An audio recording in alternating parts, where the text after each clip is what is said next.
और अब बात करते हैं आम बजट की, जिसमें सुर्खियां बनी है, हेडलाइन बनी है टैक्स पेयर्स के लिए। देश का आम बजट आज पेश कर दिया गया है। यह 8वां मौका है जब केंद्रीय वित्त मंत्री निर्मला सीतारमण ने सदन में भारत का बजट रखा है। इसमें हर सेक्टर का खास ख्याल रखा गया। बजट की बारीकियों पर गौर करें तो यह बजट पीएम मोदी के ज्ञान वाले मंत्र यानी कि गरीब, युवा, अन्नदाता, नारी पर फोकस है। इनकम टैक्स की न्यू रिजीम में मिली छूट से सबसे ज्यादा मिडिल क्लास गदगद हुआ है। और बजट में किसको क्या मिला, इस रिपोर्ट में देखते हैं।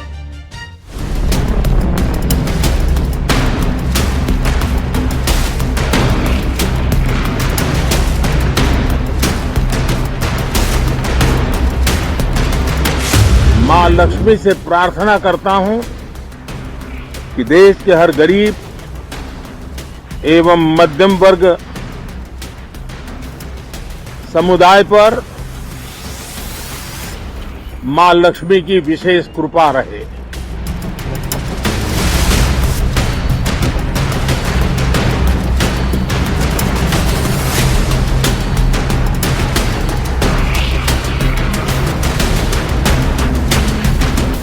बजट सत्र के आगाज से जैसी कल्पना की थी केंद्रीय वित्त मंत्री निर्मला सीतारमण ने आम लोगों के लिए वैसा ही बजट पेश किया है।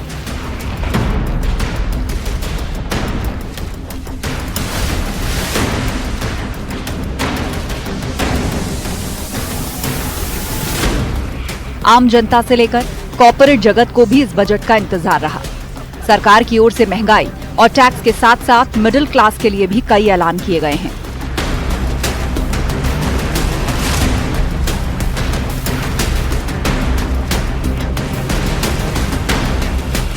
ये बजट सेविंग्स को बढ़ाएगा, इन्वेस्टमेंट को बढ़ाएगा, कंजम्पशन को बढ़ाएगा और ग्रोथ को भी तेजी से बढ़ाएगा। इस साल का बजट भी पिछले 3 सालों की तरह पेपरलेस है, यानी कि ब्रीफकेस को लाल कपड़े में लपेटकर वित्त मंत्री संसद पहुंची। सबसे बड़ा ऐलान नए टैक्स स्लैब को लेकर रहा, जिसे बढ़ाकर 12 लाख कर दिया गया है। निर्मला सीतारमण ने ऐलान करते हुए कहा कि अब 12 लाख की सालाना कमाई पर कोई भी टैक्स देने की आवश्यकता नहीं है। ये बदलाव न्यू टैक्स व्यवस्था के तहत किया गया है। नई कर व्यवस्था के अंतर्गत 12 लाख तक की आय अर्थात विशिष्ट दर आय जैसे पूंजीगत लाभ को छोड़कर 1 लाख प्रतिमाह की औसत आय पर कोई आयकर देय नहीं होगा। 18 लाख रुपए की आय वाले व्यक्ति को कर में, जो कि 18 लाख की आय प्राप्त कर रहा है, उसको 70,000 रुपए जो कि पुरानी कर दरों के अनुसार देय कर का 30% होगा का लाभ होगा। जो 25 लाख की आय वाले व्यक्ति को 1,10,000 रुपए जो कि पुरानी कर दरों के अनुसार 25% का होगा का लाभ होगा। मेरे कर प्रस्तावों के प्रस्ताव अनुलग्नक में दिए गए हैं। इसके साथ ही बजट की शुरुआत में ही वित्त मंत्री ने किसानों के लिए प्रधानमंत्री धन धान्य योजना का ऐलान किया और साथ ही किसान क्रेडिट कार्ड की लिमिट में इजाफा करने का ऐलान किया। इसकी लिमिट अब 3 लाख से बढ़ाकर 5 लाख रुपए कर दी गई है। किसानों को विज्ञान और प्रौद्योगिकी की सर्वोत्तम सहायता उपलब्ध कराई जाएगी। वस्त्र क्षेत्र के लिए हमारे 5F के समेकित विजन के अनुरूप इससे किसानों की आमदनी बढ़ाने में मदद मिलेगी और भारत के परंपरागत वस्त्र क्षेत्र में नई जान फूंकने के लिए गुणवत्तापूर्वक किसान की निरंतर आपूर्ति सुनिश्चित होगी। किसान क्रेडिट कार्ड के माध्यम से अधिक ऋण। किसान क्रेडिट कार्ड के सीसी से 7.7 करोड़ किसानों, मछुआरों और डेयरी किसानों को अल्पकालिक ऋणों की सुविधा मिलती है। संशोधित ब्याज सब्सिडी योजना के अंतर्गत किसान क्रेडिट कार्ड के माध्यम से लिए जाने वाले ऋणों के लिए ऋण सीमा 3 लाख से बढ़ाकर 5 लाख कर दी गई है। वहीं वरिष्ठ नागरिकों के लिए भी बजट में खुशखबरी है। वरिष्ठ नागरिकों के लिए टैक्स कटौती की लिमिट को बढ़ाकर सीधे 2 गुनी कर दी गई है।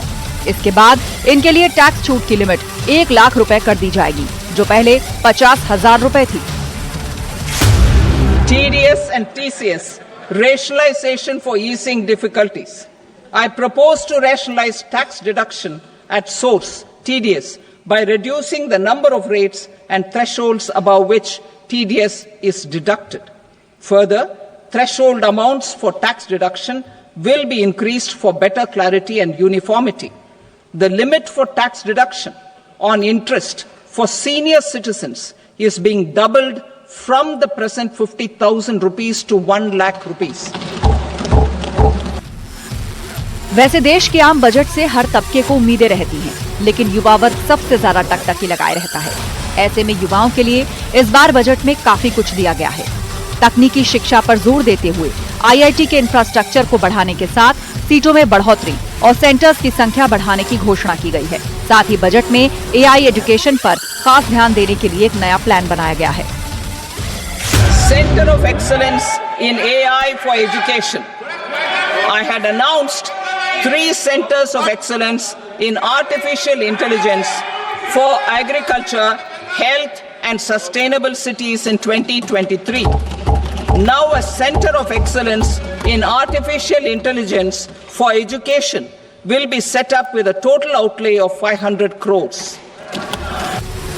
बजट की बारीकियों पर गौर करें तो ये बजट पीएम मोदी के ज्ञान वाले मंत्र यानी गरीब, युवा, अन्नदाता और नारी पर फोकस है। आम बजट इसी को ध्यान में रखकर तैयार भी किया गया है, जिसकी हर कोई तारीफ कर रहा है। Bureau report, news 18। और अब आपको बताते हैं कि क्या सस्ता हुआ क्या महंगा हुआ। आम बजट में वित्त मंत्री निर्मला सीतारमण ने हर वर्ग को ध्यान रखा है। इस बार के बजट में कुछ सामान महंगा हुआ है तो कुछ सस्ता भी हुआ है। अब आपको इलेक्ट्रॉनिक सामान सस्ते मिलेंगे। इसके अलावा कैंसर से जुड़ी 36 दवाओं को भी सस्ता कर दिया गया है।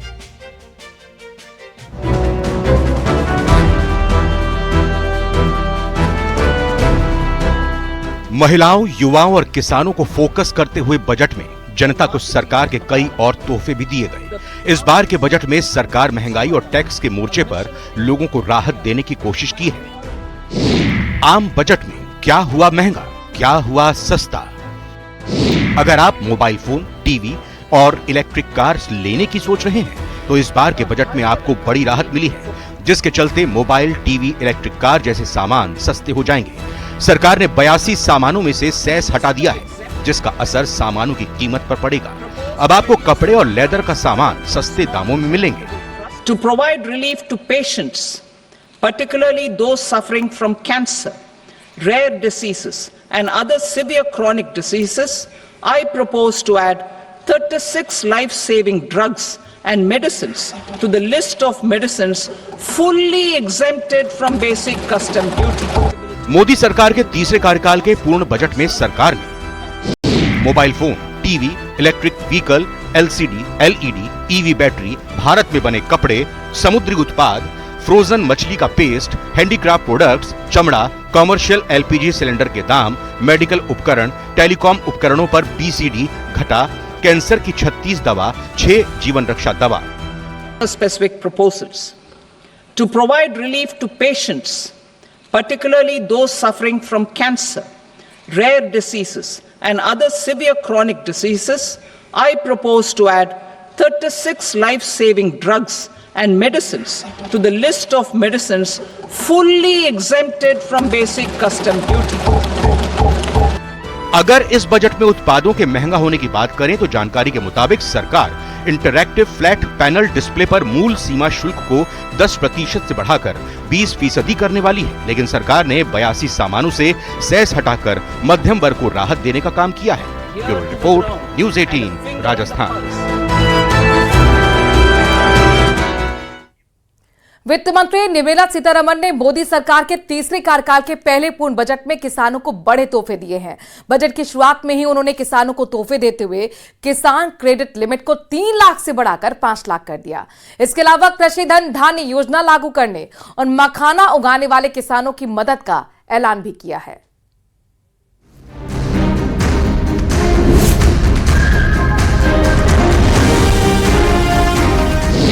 आम बजट में किसानों को सरकार का तोहफा। Our government will undertake a Prime Minister Dhan Dhanya Krishi Yojana in partnership with states. 5 lakh रुपए की गई किसान क्रेडिट कार्ड की limit. The loan limit under modified interest subvention scheme will be enhanced from 3 lakh rupees to 5 lakh rupees for loans taken through the KCC. Bihar में मखाना board के गठन का ऐलान। For the people of Bihar, a Makana board will be established in the state to improve production. Modi सरकार के तीसरे कार्यकाल का पूर्ण बजट पेश करते हुए वित्त मंत्री निर्मला सीतारमण ने इस विकसित भारत के संकल्प का बजट बताया। उन्होंने बजट की शुरुआत में ही इसे किसान, गरीब और महिलाओं को केंद्रित करने वाला कहा। उसकी झलक बजट में साफ दिखी। वित्त मंत्री निर्मला सीतारमण ने सबसे पहले किसानों को बड़ा तोहफा दिया। अब किसान क्रेडिट कार्ड के लिमिट को 3 लाख रुपए बढ़ाकर 5 लाख रुपए कर दिया गया है, जिसका सीधा फायदा किसानों को मिलेगा। Kisan credit cards facilitate short-term loans for 7.7 crore farmers, fishermen and dairy farmers. The loan limit under modified interest subvention scheme will be enhanced from 3 lakh rupees to 5 lakh rupees for loans taken through the KCC. सरकार की तरफ से किसानों को फायदा पहुंचाने के लिए किसान क्रेडिट कार्ड की शुरुआत 1998 में भारत सरकार, भारतीय रिजर्व बैंक और नाबार्ड के साथ की गई थी। इस कार्ड के जरिए किसानों को सस्ते ब्याज दर पर लोन उपलब्ध कराया जाता है। खेती के अलावा मछली पालन या पशुपालन करने वाले लोग भी इस कार्ड के लिए अप्लाई कर सकते हैं। किसान क्रेडिट कार्ड की लिमिट बढ़ाने के अलावा वित्त मंत्री के पिटारे से किसानों के लिए और भी कई तोहफे निकले, जिसमें 100 जिलों में कृषि योजना को बढ़ावा दिया जाएगा। किसानों की मदद के लिए बिहार में मखाना बोर्ड का गठन होगा। किसानों को खेती के लिए उचित मुआवजा देंगे। पीएम कृषि धन्य धान्य योजना लागू करेंगे। पूर्वी भारत में यूरिया प्लांट खोलने की योजना। यूरिया आपूर्ति को बढ़ाने के लिए असम के नाम रूप में 12.7 लाख मीट्रिक टन की वार्षिक क्षमता वाला एक संयंत्र स्थापित किया जाएगा। सब्जियों फलों का उत्पादन बढ़ाने के लिए कार्यक्रम शुरू होंगे। कपास उत्पादकता को बढ़ावा दिया जाएगा। सतत मछली पकड़ने को बढ़ावा दिया जाएगा। राष्ट्रीय उच्च पैदावार बीज मिशन शुरू होगा, जिसके तहत बीजों की 100 से ज्यादा किस्मों को उपलब्ध कराया जाएगा। बिहार के किसानों के लिए स्पेशल पैकेज का ऐलान किया है। Prime Minister Dhan Dhanya Krishi Yojana, developing agri districts program. Motivated by the success of the aspirational district program, our government will undertake a Prime Minister Dhan Dhanya Krishi Yojana in partnership with states. The loan limit under modified interest subvention scheme will be enhanced from 3 lakh rupees to 5 lakh rupees for loans taken through the KCC. आम budget में सरकार ने किसानों को कई बड़े तोहफे दिए हैं। उम्मीद है कि सरकार के ऐलान से किसानों को आर्थिक लाभ होगा और आमदनी भी बढ़ेगी। Bureau report, news 18 Rajasthan.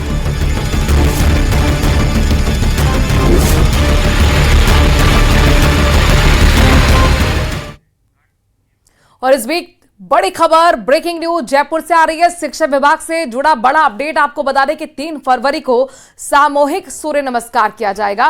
प्रदेश के सभी विद्यालयों में आयोजन होगा। 3 फरवरी को सुबह 9 बजे एक साथ आयोजन किया जाएगा। सभी विद्यालयों में आयोजन के लिए तैयारियां की जा रही है। हालांकि एक तरफ राजनीति लगातार इस पर आई है, लेकिन इन सबके बीच में 3 फरवरी बसंत पंचमी के खास मौके पर सूर्य नमस्कार सामूहिक तौर पर सभी विद्यालयों में होगा। शिक्षा विभाग की तरफ से ये आदेश दे दिए गए हैं। 3 फरवरी को सुबह 9 बजे ये वक्त रखा गया है जब आयोजन एक साथ सभी विद्यालयों के अंदर होगा और तैयारियां अब इसको लेकर अंतिम रूप में चल रही हैं। आपको बता दें कि सूर्य नमस्कार को लेकर पिछले साल भी बवाल हुआ था, इस बार भी राजनीति हो रही है, लेकिन इन सबके बीच में इसे हेल्थ एक्सरसाइज के तौर पर देखते हुए सभी विद्यालयों के लिए आदेश दिए गए हैं कि 3 फरवरी को सामूहिक तौर पर सूर्य नमस्कार कराया जाए। जयपुर से एक और बड़ी खबर आ रही है। नई आबकारी नीति के विरोध में शराब ठेकेदार उतर आए हैं। 4 फरवरी को 2 घंटे शराब दुकानों का शटर डाउन रहेगा। दोपहर 12 बजे से लेकर 2 बजे तक शराब की दुकानें बंद रहेंगी, यानी कि उनका शटर डाउन रहेगा।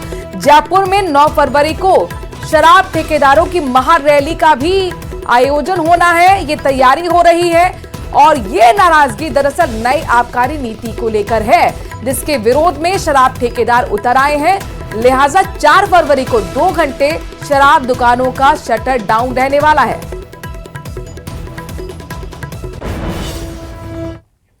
बात एक बार फिर बजट की करते हैं।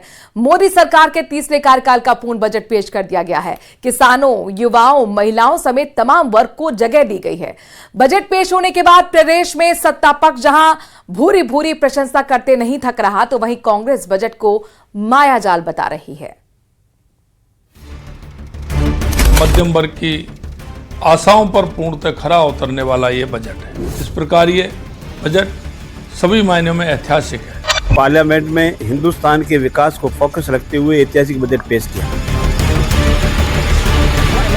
बजट से राजस्थान को बहुत सी आशाएं थी, परंतु आशाएं जैसे जैसे निर्मला सीतारमण जी बजट पढ़ रही थी, वो आशाएं धूमिल होती नजर आ रही थी।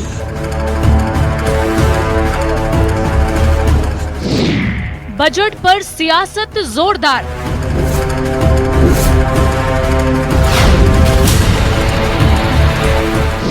सत्ता पक्ष को बजट भाया। आम जन को प्रधानमंत्री जी ने और वित्त मंत्री जी ने राहत दी है कि 12 लाख तक का टैक्स स्लैब जो बढ़ाया है उस पर निश्चित रूप से आम जन के राहत देने वाला है। विपक्ष ने भ्रमित करने वाला बताया। बजट सुनकर लोगों के पांव के नीचे से जमीन खिसक गई, डर गए लोग, घबरा गए कि क्या किसी सरकार की इतनी गंदी नीयत हो सकती है। वित्त मंत्री निर्मला सीतारमण के बजट की तारीफ प्रधानमंत्री नरेंद्र मोदी से लेकर बीजेपी के दिग्गज नेताओं ने की। मुख्यमंत्री भजनलाल शर्मा ने भी बजट को विकसित भारत के सपनों को साकार करने वाला बजट बताया। आज यशस्वी प्रधानमंत्री श्री नरेंद्र मोदी जी के विकसित भारत के सपने को साकार करने वाला यह ऐतिहासिक बजट माननीय केंद्रीय वित्त मंत्री श्रीमती निर्मला सीतारमण जी के द्वारा प्रस्तुत वर्ष 2025-26 के बजट में अर्थव्यवस्था के सभी क्षेत्रों के साथ सभी वर्गों के लिए उचित प्रावधान किए हैं। सीएम भजनलाल शर्मा के अलावा कैबिनेट मंत्री जोगाराम पटेल, ऊर्जा मंत्री हीरालाल नागर और सांसद सीपी जोशी ने भी आम बजट को शानदार और सभी वर्गों के ख्याल रखने वाला बजट बताया। नेतृत्व वाली भाजपा सरकार के यशस्वी वित्त मंत्री आदरणीय निर्मला सीतारमण जी ने आज पार्लियामेंट में हिंदुस्तान के विकास को फोकस रखते हुए ऐतिहासिक बजट पेश किया और उस बजट सर्वस्पर्शी है। सभी वर्गों को और सभी समुदायों को, सभी क्षेत्रों को विकास कैसे हो, इसका मेन फोकस किया गया है। जिस तरह से आम जन को प्रधानमंत्री जी ने और वित्त मंत्री जी ने राहत दी है कि 12 लाख तक का टैक्स स्लैब जो बढ़ाया है उस पर निश्चित रूप से आम जन के राहत देने वाला है और बहुत बड़ा ये मिडिल क्लास हमारा है वो इससे राहत पाएगा और उसकी एक अगले आने वाले समय में देखने को मिलेगा कि उस पर टैक्स नहीं लगने से वो सब पैसा जब बाजार में आता है तो उसका निश्चित रूप से एक रोजगार बढ़ाने में हमें सहायता करता है। मध्यम वर्ग के लिए नहीं, इस देश के लिए भी महत्वपूर्ण ये वरदान साबित होगा। ये बहुत बड़ी रिलीफ नरेंद्र मोदी जी की सरकार ने दी है। इस बजट ने निश्चित रूप से चाहे शिक्षा हो, चिकित्सा हो, महिला सशक्तिकरण हो, युवाओं की उन्नति और प्रगति हो, इस देश के आधारभूत संरचना को खड़ा करना हो, संस्थागत ढांचा खड़ा करना हो, रेलवे के सेक्टर में हो, सिविल एविएशन के सेक्टर में हो, हर क्षेत्र में। और किसानों के लिए मैं सोचता हूँ किसान और ग्रामीण क्षेत्र के लिए और गरीब के लिए एक बहुत बड़ा वरदान साबित होगा यह बजट। सत्ता पक्ष भले ही बजट की जमकर तारीफ कर रहा हो, लेकिन विपक्ष बजट को भ्रमित करने वाला बता रहा है। कैबिनेट मंत्री प्रताप सिंह खाचरियावास का कहना है कि माया जाल बनाकर जनता को भ्रमित किया जा रहा है। बजट सुनकर लोगों के पांव के नीचे से जमीन खिसक गई, डर गए लोग, घबरा गए कि क्या किसी सरकार की इतनी गंदी नीयत हो सकती है। किसी के समझ में नहीं आ रहा ये बजट है क्या? क्या ये हिंदुस्तान का बजट है? 140 करोड़ लोगों का जो मुल्क है, उस मुल्क में जो बजट आता है वो 20 लोगों को फायदा पहुंचाने वाला है। उसमें आम जनता की आवाज कहीं सुनाई नहीं देती। स्टूडेंट के लिए क्या है, नौजवान के लिए क्या है, रोजगार के लिए क्या है, महंगाई खत्म करने के लिए क्या है। केंद्र सरकार का बजट आया और बजट से राजस्थान को बहुत सी आशाएं थी, परंतु आशाएं जैसे जैसे निर्मला सीतारमण जी बजट पढ़ रही थी, वो आशाएं धूमिल होती नजर आ रही थी। डबल इंजन के नाम पे वोट मांगे गए, परंतु राजस्थान के इंजन को आशा भरी निगाहों से राजस्थान का इंजन देख रहा था, वो निराश हुआ और राजस्थान को कुछ नहीं मिला। विपक्ष ने आम बजट पर सवाल उठाए तो बीजेपी प्रदेश अध्यक्ष मदन राठौड़ ने जवाब दिया। मदन राठौड़ ने कहा, जो बजट को जिस भावना से देखेगा बजट वैसा ही दिखेगा। देखिए, जिस नज़रिए से जो देखेगा बजट, उस नज़रिए से उसको ध्यान में आएगा। MSME वाला उद्यमी जो है, माइक्रो स्मॉल मीडियम एंटरप्रेन्योर यदि देखेगा तो उसके लिए वरदान साबित है। जो किसान देखेगा तो किसान के लिए वरदान साबित है कि तिलहन के क्षेत्र में हम आत्मनिर्भर बनने वाले हैं। पंजाब के किसान को भी लाभ मिलेगा, राजस्थान, हिंदुस्तान के किसान को भी लाभ मिलेगा। बहरहाल बजट पब्लिक डोमेन में आ चुका है। ऐसे में वो राहत देने वाला है या फिर भ्रमित करने वाला, ये जनता तय करेगी। लेकिन उससे पहले सियासत जोरों पर है। Bureau report, news 18 Rajasthan.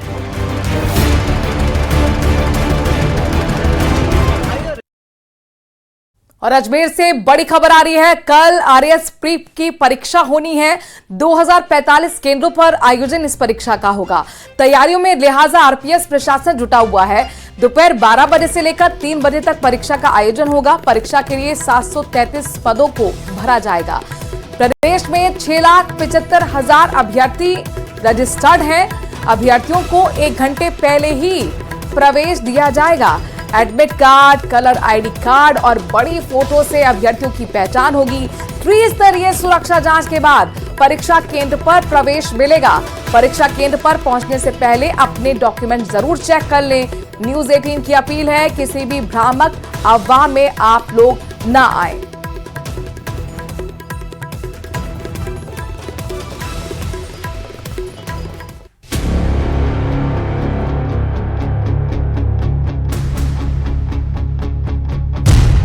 RAS pre 2025 परीक्षा की तैयारियां पूरी।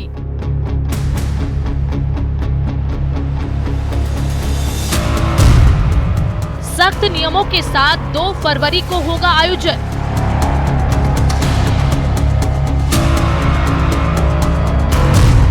दो 2045 केंद्रों पर 6,75,000 अभ्यर्थी देंगे परीक्षा।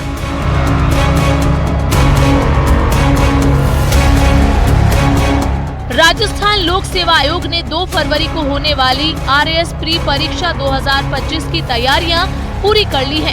ये परीक्षा 2045 सेंटर्स पर होगी और करीब 6,75,000 अभ्यर्थी एग्जाम देंगे। 2 फरवरी को राजस्थान प्रशासन सेवा की प्रारंभिक परीक्षा झुंझुनू जिले के 4 शहरों में आयोजित की जाएगी। 89 परीक्षा केंद्र बनाए गए हैं। 28,583 परीक्षार्थी हैं। हमने कुल 30 उप समन्वयक लगाए हैं। पर्यवेक्षक 166 तैनात किए हैं और 14 फ्लैग लगाई गई हैं। अजमेर जिले में कुल 127 सेंटर बनाए गए हैं। इनमें 43,077 अभ्यर्थी परीक्षा देने आएंगे। ये परीक्षा 2 फरवरी को दोपहर 12 बजे से दोपहर 3 बजे तक आयोजित की जाएगी। अभ्यर्थियों के लिए प्रवेश पत्र जारी कर दिए हैं। प्रवेश पत्र आयोग। और अहम जानकारी, प्रदेश में बड़ा प्रशासनिक फेरबदल किया गया है। इसके तहत बड़े पैमाने पर अधिकारियों को इधर से उधर किया गया है। मुख्यमंत्री भजनलाल शर्मा के निर्देश पर कार्मिक विभाग ने आदेश जारी करते हुए 34 IFS अधिकारियों के तबादले कर दिए हैं। इसके अलावा 53 IAS अधिकारियों और 24 IAS के साथ 24 IPS अधिकारियों को इधर उधर किया गया है। इस फेरबदल के दौरान 113 RAS अधिकारियों के तबादले के आदेश कार्मिक विभाग की ओर से जारी किए गए हैं। तो आपको बता दें कि प्रदेश में, राजस्थान में बड़ा प्रशासनिक फेरबदल किया गया है। बड़ी खबर ये, अधिकारियों को इधर से उधर जिसमें किया गया, बताया जा रहा है कि 34 IFS अधिकारियों के तबादले किए गए हैं। इसके अलावा 53 IAS अधिकारियों के तबादले और 24 IPS अधिकारियों का भी ट्रांसफर किया गया है।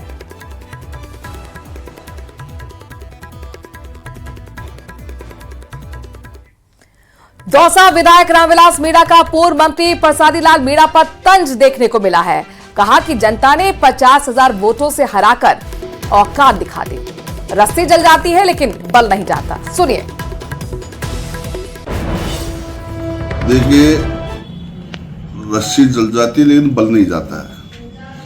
पूर्व मंत्री की आदत शुरू से गेट आउट बोलने की, वो आदत अभी छूटी नहीं है और इसी आदत की वजह से जनता ने उसको 50,000 से उसकी औकात दिखाई है।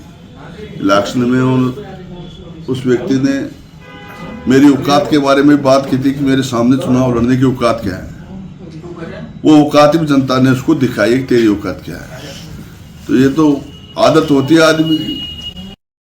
हनुमानगढ़ में 28 जनवरी को निर्दलीय विधायक गणेश राज बंसल का जाट समाज को लेकर बड़ा बयान सामने आया, जिसका अब लगातार मामला तूल पकड़ता हुआ नजर आ रहा है। शहर दर शहर विधायक का पुतला फूंका जा रहा है। लोग विधायक के खिलाफ कार्रवाई की मांग कर रहे हैं। रिपोर्ट देखिए। ओबीसी एकता आरक्षण का बंटवारा करना चाहते हैं, जिसमें जो बड़ी जातियां हैं उनका ध्रुवीकरण करके, उनका वर्गीकरण करके ही अपनी राजनीति चमकाना चाहते हैं। इसलिए ओबीसी की सभी जातियां एक है और समाज आक्रोशित है। कहा जा रहा है कि ओबीसी वर्ग में जाट, सिख, मुसलमान और बिश्नोई समाज शामिल है। इसके बावजूद निर्दलीय विधायक गणेश राज बंसल ने जाट समाज को टारगेट किया। समाज आशंका जता रहा है कि भविष्य में राजनीतिक स्वार्थ के लिए दूसरे समुदायों को भी निशाना बनाया जा सकता है। इसलिए शनिवार को जाट महासभा के जिला अध्यक्ष वीरेंद्र मोर के नेतृत्व में ओबीसी समुदाय ने रामगढ़ में हनुमानगढ़ विधायक गणेश राज बंसल का पुतला फूंककर विरोध जताया।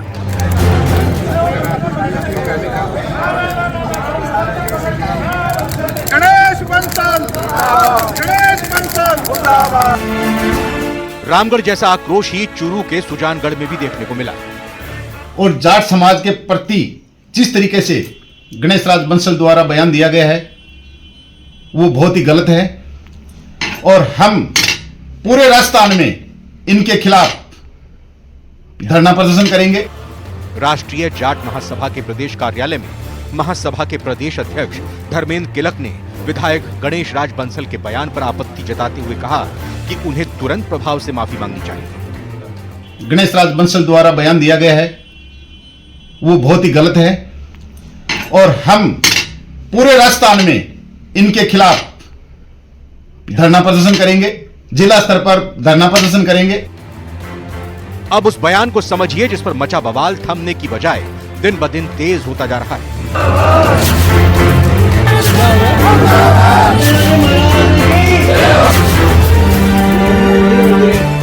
दरअसल 28 जनवरी को हनुमानगढ़ जिले के जंक्शन क्षेत्र में स्थित जांगीड़ सुथार धर्मशाला में मूल ओबीसी जन जागृति मंच के बैनर तले एक बैठक आयोजित की गई, जिसमें मूल ओबीसी समुदाय की एकता बनाए रखने के लिए संगठित प्रयास करने का संकल्प जताया गया और मूल ओबीसी का अधिकार छीनने का प्रयास कर रहे जाति विशेष के उम्मीदवारों का विरोध करने की बात कही गई। आप खुद सुनिए विधायक बंसल ने क्या कहा। ने एकजुट होकर ये प्रण लिया है कि वो आगामी जो भी चुनाव होंगे उनमें मूल ओबीसी अपनी एकता बनाए रखेगी और जाति विशेष जो इनका हक खा गए जाट समुदाय उनके विरोध में ये मत करेंगे।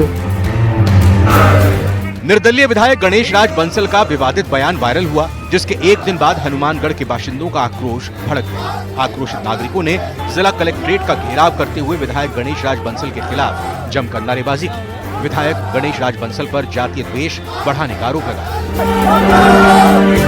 सरकार ने नियम बना रखे हैं, अगर कोई मूल ओबीसी में वो भी हमारे हैं और ओबीसी के अंदर अगर कोई मुस्लिम समाज, सिख समाज, बिश्नोई समाज, जाट समाज सारे हम इकट्ठे हैं। उन्होंने एक आपसी भाईचारे को खत्म करने का जो वीडियो है वो वायरल किया है ताकि आपस में लोगों का जुड़ाव ना रह पाए। सरकार ने जड़ा ओबीसी जातियां